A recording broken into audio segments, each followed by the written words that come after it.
A new research is shedding light on the health risks of e-cigarettes. The people who vape are exposed to more than 200 chemicals. Officials say a student was suddenly sickened after vaping. Vaping. Di tahun 2003, menurut Survei Kesehatan Indonesia atau SKI dari Kemenkes, ada sekitar 70 juta perokok aktif di Indonesia. Dan 7,4% dari mereka itu masih anak-anak usia 10-18 tahun. Bahkan di tahun 2022, kita ada di peringkat ke-8 di dunia sebagai negara dengan jumlah perokok terbanyak. BPS mencatat di tahun 2023, 28,62% penduduk Indonesia berusia 15 tahun ke atas itu adalah perokok.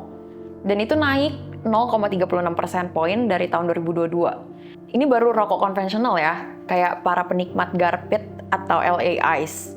Di sisi lain ada juga konsumen rokok elektrik.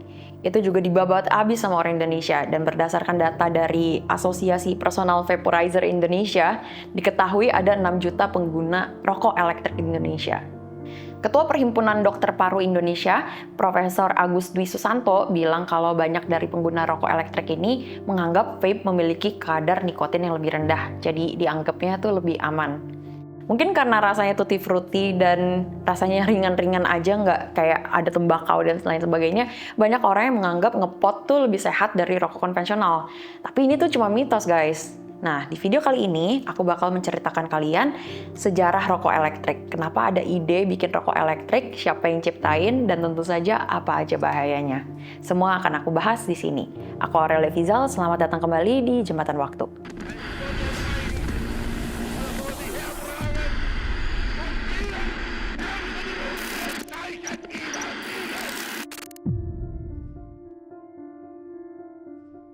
Apa aja sih yang ada di dalam sebatang rokok itu, Rey? Banyak, jawabannya adalah banyak banget. Intinya sih ya, rokok itu sebenarnya adalah sebatang racun. Pertama, ada nih karbon monoksida, sama seperti gas yang keluar dari knalpot mobil. Bahayanya, gas ini menghambat kemampuan sel darah merah membawa oksigen yang akhirnya mengganggu fungsi otot dan jantung. Hence, risiko kena penyakit jantung dan komplikasi lainnya tuh bisa meningkat dengan konsumsi rokok. Selain karbon monoksida, ada juga yang namanya nikotin. Ini pasti udah umum lah, kalian sering pasti dengar, jangan coba ngerokok, nanti kecanduan dan susah berhenti. Nah, itu tuh gara-gara zat yang namanya nikotin. Zat ini adalah zat adiktif yang artinya bisa bikin kecanduan, bisa bikin kalian ketagihan. Makanya orang yang ngerokok susah banget lepas. Nikotin ini memang secara kimiawi bisa nge-trigger dopamin yang bisa bikin kita chill dan senang. Begitu masuk otak, dia langsung nempel di reseptor dan merilis dopamin. Tapi kecanduan muncul karena saat dopamin hilang, tubuh kita jadi kangen dan pengen ngisep lagi. Apa ya, istilahnya itu sakau gitu kan. Meski nikotin bisa bikin tenang, bukan berarti bebas resiko ya. Semakin banyak nikotin yang dihirup, semakin tinggi pula tekanan darah, detak jantung, dan juga pernapasan kita. Iya, masalah jantung lagi. Dan yang gak kalah berbahaya, ada juga tar, substansi lengket dari rokok yang penuh dengan zat karsinogenik, alias zat yang bisa membuat atau memicu kanker.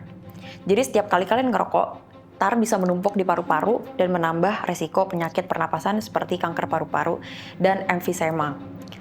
Itu serem banget ya kalau misalkan kita jabarin satu-satu. Ya tapi perokok mah udah dikasih gambar yang serem banget di bungkusnya pun mereka udah kayak ya nggak denger gitu. Tapi zat terakhir ini yang aku jelaskan adalah benzena. Benzena. Sorry. Nah, jadi ada zat yang namanya benzena. Paparan benzena ini bisa ngerusak sumsum tulang dan juga mengganggu produksi sel darah merah yang membuat resiko anemia dan leukemia naik. Jadi bukan hanya membahayakan perokok, tapi juga orang-orang di sekitarnya. Makanya ada istilah yang namanya perokok pasif ya. Misalkan kalian ngerokok, orang-orang di sekitar kalian tuh akan terdampak juga. Makanya ada ruang khusus ngerokok, dan kalau orang ngerokok dan kalian nggak ngerokok, mending jauh-jauh aja. Selain itu juga yang aku kesel dari ngerokok adalah baunya. Jadi misalkan kita habis nongkrong sama teman-teman yang ngerokok tuh, ya Allah, rambut bau banget dan harus keramas saat itu juga. Nah, kandungan zat-zat berbahaya dalam rokok ini, itu bukan rahasia. Makanya muncul deh demand untuk aktivitas rokok yang lebih sehat atau seenggaknya ya resikonya terhadap kesehatan tuh lebih kecil. Tahun 1963, Herbert A. Gilbert, seorang pedagang besi tua, sadar kalau rokok tembakau itu membuat masalah kesehatan karena tar dan nikotin. Dia jadi kepikiran buat bikin rokok alternatif yang lebih sehat. Jadi menurut dia, masalah utamanya tuh dari pembakaran rokok yang menyebabkan asap. Gilbert mungkin akhirnya mikir, kalau gue bisa bikin rokok yang nggak ada asapnya, mungkin masalahnya kelar. Kayak gitu mungkin waktu itu reasoningnya dia. Langsung lah si Bang Gilbert ini beraksi. Dia merancang prototipe alat baru yang inovatif. Sebuah alat untuk menghisap udara hangat dengan perisai tembakau. Ingat, tembakau ini cuma rasa aja, perisai tembakau. Nggak ada asap karena nggak ada pembakaran. Nggak ada nikotin juga. Nah, alat rancangan Gilbert ini sebenarnya mirip dengan vape atau pods di zaman sekarang. Bodinya tuh lonjong, ada baterainya, ada heat source, sampai ada cartridge untuk masukin perisai atau liquid. Nah, cara kerjanya tuh menarik banget. Udaranya kan ditarik, terus dipanaskan dulu sebelum sampai ke cartridge yang ada rasa-rasanya itu, dan Bang Gilbert nyaranin untuk pakai bohlam sebagai sumber panas. Nah, udara panas ini mengangkat rasa, lalu membawanya ke mouthpiece yang akhirnya dihisap oleh pengguna. Gitu. Nah, penemuan Gilbert ini sangat menarik, benar-benar tanpa nikotin, tanpa tar, dan tidak ada karbon monoksida. Tapi, produk ini tidak pernah laku di pasaran. Di tahun 1960-an, industri rokok tembakau masih terlalu kuat. Jadi orang-orang tuh nggak tertarik rokok sehat kayak gini. Mungkin kalau Bang Gilbert bikin alat ini sekarang, mungkin bisa jadi saingannya IQOS atau merek rokok elektrik lainnya. Di tahun 1960-an juga, perusahaan-perusahaan tembakau besar sebenarnya lagi rajin berinvestasi untuk menemukan rokok yang lebih sehat. Ironisnya, mereka melakukan itu sambil tetap bersikeras kalau ngerokok tidak menyebabkan kanker. Salah satu proyek yang terkenal adalah Project XA yang digagas oleh Liggett, sebuah perusahaan tembakau asal Amerika Serikat. Di balik proyek ini ada Dr. Mold yang dipekerjakan setelah Dr. Ernest L. Wider menemukan bahwa tar dari asap rokok bisa menyebabkan kanker pada tikus. Untuk merespon penemuan ini, Dr. Mold diundang untuk memimpin upaya menciptakan rokok yang lebih sehat. Jadi di tengah kontradiksi dan keraguan, upaya ini adalah langkah yang besar menuju perubahan dalam industri tembakau. Dan benar aja, Dr. Mold nemuin cara untuk menghentikan tumor dengan menambahkan palladium dan magnesium nitrat ke tembakau. Tapi sayangnya penemuan ini tidak pernah dilanjutkan karena Project XA gagal. Industri tembakau takut ini bakal jadi pemicu bisnis mereka tuh hancur. Dan walaupun dulu belum ada bukti kuat soal rokok dan kanker, penemuan Mold ini bisa jadi game changer buat industri rokok saat itu. Waktu berlalu, tapi isu rokok sehat masih ada. Di tahun 2003, apoteker dari Cina, Hock Lin, dia mengaku mendapatkan ide dari mimpinya. Dia mimpi tenggelam di laut yang berubah jadi asap, dan dia ingat bapaknya yang meninggal karena kanker paru-paru. Dari situ dia kepikiran buat bikin rokok elektrik. Rokok yang tidak perlu pembakaran tapi mengubah nikotin jadi uap. Hock Lin bikin prototipe dengan teknologi ultrasound buat mengubah liquid jadi uap. Dan banyak yang nyebutin dia sebagai penemu rokok elektrik modern karena penemuannya memang menginspirasi bentuk-bentuk rokok elektrik zaman sekarang. Lin juga sukses mendirikan perusahaan Ruyan yang artinya mirip asap. Rokok elektriknya pun berkembang dari yang awalnya cuma ada di China, mereka masuk ke pasar Inggris dan pasar Amerika. Sekarang kita kembali ke pertanyaan yang di awal. Emang bener ya, Ray, kalau rokok elektrik ini adalah alternatif yang lebih sehat dibandingkan rokok konvensional? Sebenarnya nggak jauh beda sih.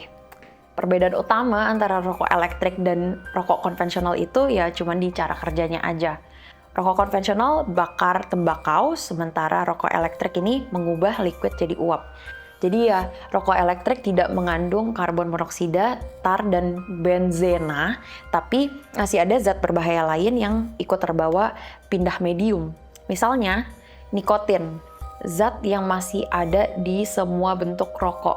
Meski kadar nikotin di rokok elektrik memang lebih rendah, nikotin tetap bahaya. Apalagi kalian tahu kan kalau di vape tertentu kadar nikotinnya tuh bisa diatur, dan biasanya malah disamain sama yang ada di rokok konvensional.